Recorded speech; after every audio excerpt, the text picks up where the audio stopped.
Hey guys, here's a little update.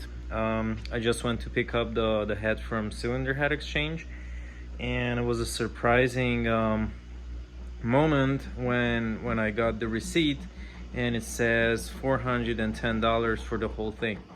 Well, basically, what they had to do, just removing all these parts, and then obviously removing absolutely everything, hot thing the cylinder head, start removing, you know, all the springs, all the keepers. Well, basically, what they were charging is hot tank the cylinder head, replacing the valve guides and replacing the valves. Basically that's it, and then, you know, putting back everything together.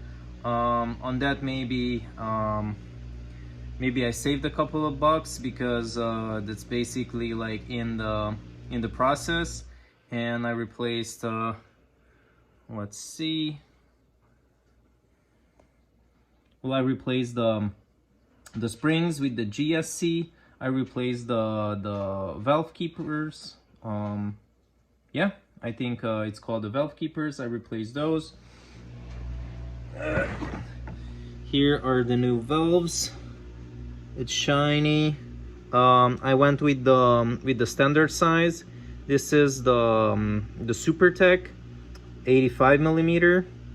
Yeah, everything is stock size, but this is the more performance one with the nitrate or nitride coating on the valves.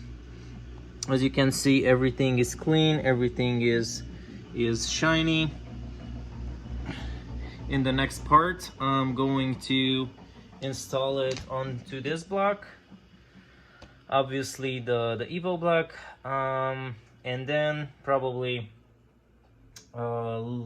check in all the parts that I got here back, because some of the caps has like more wear than the others, and I kind of have to figure out what was the issue. And I also have to check on the cams if there is no wear and tear. If there is some, I have to fix it before I install the whole thing. I'm about to install just the head first, and once the head is installed, I'm going to put in the head studs, and I'm going to torque it to spec. Once I'm done with that, I'm going to assemble the whole head, and hopefully everything is gonna be okay. I still have to ask the machine guy about the caps, so that's gonna take a couple more hours. But everything is here, everything is cleaned up, ready to install. All right, see you guys on the installation.